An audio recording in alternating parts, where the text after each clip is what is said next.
Blackwater Ben by William Durbin, Chapter 21. To the races, Graybacks and Jacks.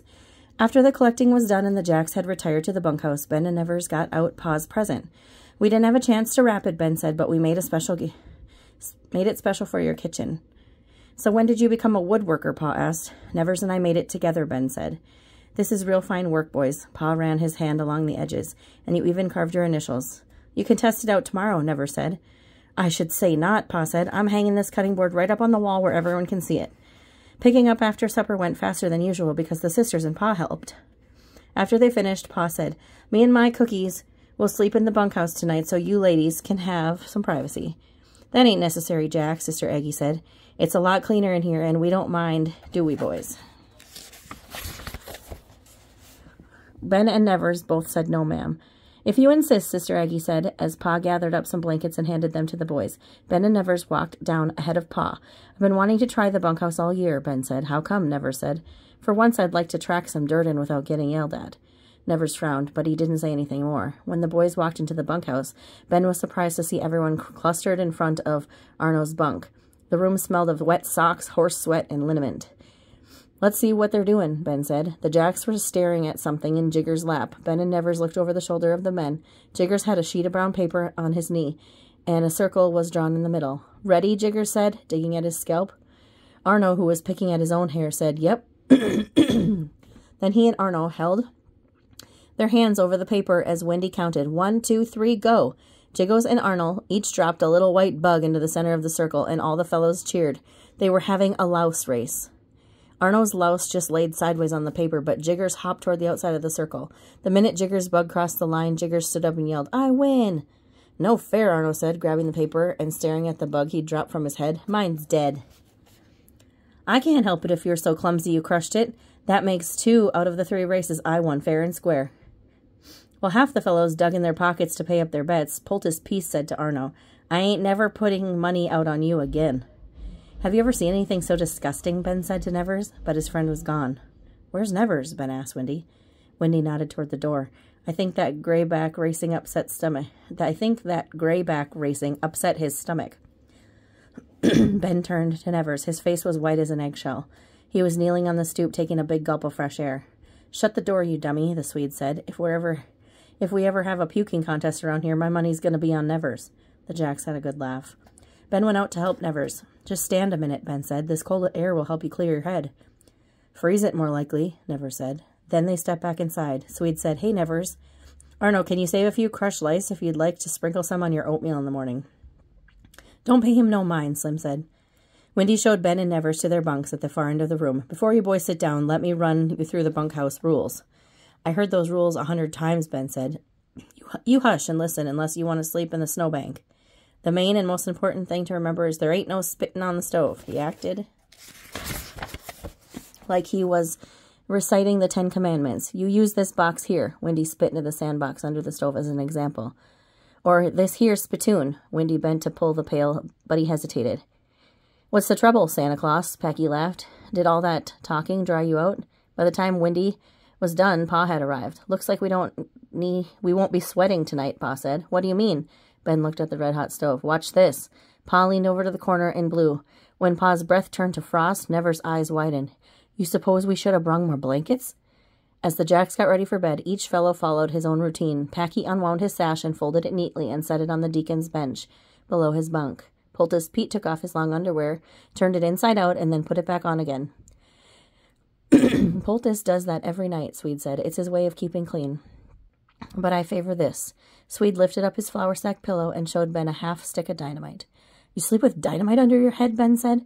The powder gives me a little headache, but it drives all the bugs away.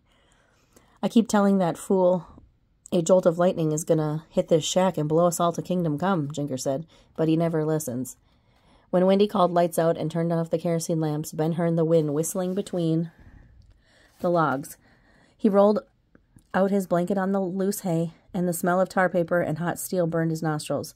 Ben wondered how many millions of lice were crawling around the bunkhouse.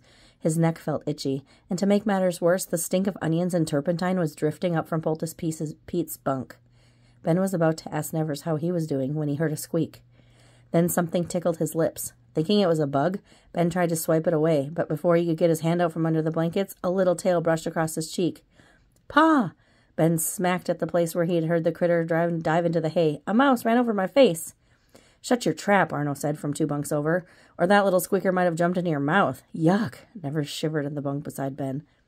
Now it was Ben's turn to feel like throwing up. He won't hurt you, Pa laughed. You just rousted him when you settled into the hay. For the first time all winter, Ben appreciated how clean Ben appreciated how clean Pa kept the cook shack. Pa, Ben asked, what now? Could we stop in the boiling up shack before we go back to our own beds? I second the motion, Nevers called. Fine by me, Pa said. Ben felt him smiling in the dark. Hush up down there, Wendy growled. Soon the wind was overshadowed by the raspy snoring, burps, and grosser noises of the lumberjacks. It sounded like the roof was ready to fly off. Nevers whispered, these fellows sure do rattle the tar paper, don't they? Would you boys shut your yaps? Ed Day spoke from somewhere between Ben and Wendy. It'll be time to harness up soon. From then on, no one made a peep. The snoring got louder as the last of the men dozed off, but Ben lay awake, listening for another squeak or rustle. If a mouse touched his face again, he was going to rake the straw out of this bunk and sleep on bare wood. Daylight in the swamp! Ben felt someone tap his shoulder. Ben opened his eyes. He could barely make out Wendy's beard in the dim light. It was 4 a.m. and time to start breakfast. Pa and Nevers were already slipping on their pants. Ben dressed and laced up his boots. He felt a little dizzy from lack of sleep.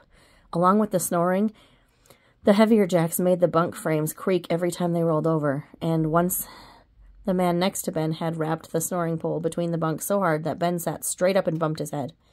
Ben pulled his sleeves and scratched his forehead. Pa whispered, Did the lice lunch on you last night? Ben nodded. The welts on his arms burned like blisters. Try not to scratch too much, Pa said. We'll get over to the boiling up shack as soon as we can. As the 3 of them tiptoed out of the bunkhouse into the bright moonlight, the rest of the jacks continued to snore. Outside, the wind had died, but the air was biting cold. Ben started to button up his shirt, but Pa said, don't bother. We'll shake out our things before we go inside. Pa stood on the top step of the bunkhouse and stripped off his pants and underwear. Steam rose from his skin. Stand on the toes of your boots so you don't freeze yourselves, he said as he shook out his clothes. He had just pulled his pants back on when the door swung open. Behind them, Ben and Nevers were wiping their woolies in the frigid air. Lantern light streamed over the bare bottoms of the boys. Morning, gentlemen, Sister Aggie said. Good morning, Sister, Pa chuckled. You're up early. Ben and Nevers scrambled to dress while Pa stepped inside, still laughing. You realize a nun has just seen us naked, Nevers groaned. How are we ever going to face her, Ben said. The boys finally got tired of shivering in the dark and opened the door. They tried to slip in unnoticed, but Sister Aggie, who was working next to Pa, hollered, Come on in, boys, and don't be embarrassed. Being that I'm a nurse, I've seen hundreds of scrawny hinders in my day. Ben didn't know if that made him feel better or worse, but Nevers was suddenly excited.